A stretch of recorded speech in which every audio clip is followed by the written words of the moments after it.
दोस्तों बात करते हैं JW यानी कि जुपिटर वैगन लिमिटेड की, जिसने 2024 को 760 का हाई लगाया, लेकिन प्राइस वहां पर सस्टेन नहीं हुआ।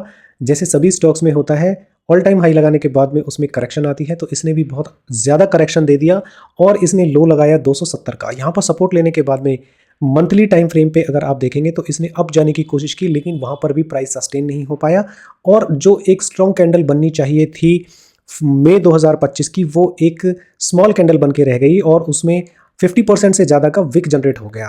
प्राइस सस्टेन नहीं हुआ और फिर से इसमें एक डाउन ट्रेंड स्टार्ट हो गया और इस बार इसने प्रीवियस लो को तोड़ते हुए 245 का लो लगाया, लेकिन उसके बाद में एक ग्रीन कैंडल फॉर्म हुई, फिर से एक डाउन मूवमेंट हुई, लेकिन इस बार कॉन्फिडेंस इस स्टॉक को देखने का इस बार आया क्योंकि अब की बार जो विक बनी है वो लो साइड में बनी है। अब प्राइस EMA 20 को भी क्रॉस नहीं कर पाई है, वहीं पर रेसिस्टेंस का काम कर रही है EMA 20 और प्राइस फिर से एक स्ट्रॉन्ग रेड कैंडल में तब्दील हो गई है।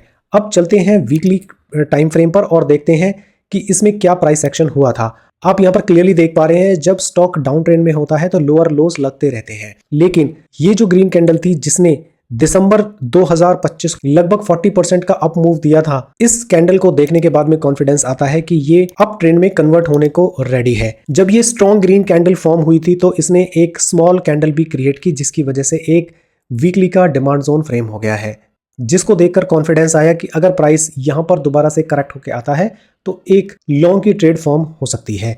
आज की रेट में प्राइस 277 पर है। करंट मार्केट प्राइस पर ही एंट्री लेकर 235 या 230 के आसपास का एसएल लेते हुए जो रिसेंट इसने हाई लगाया है, इसका टारगेट रखते हुए 1:2 का टारगेट लेने के बाद में 240 के आसपास का टारगेट रिसेंटली प्लान किया जा सकता है। Thanks for watching. Follow for more such wonderful videos. Thank you.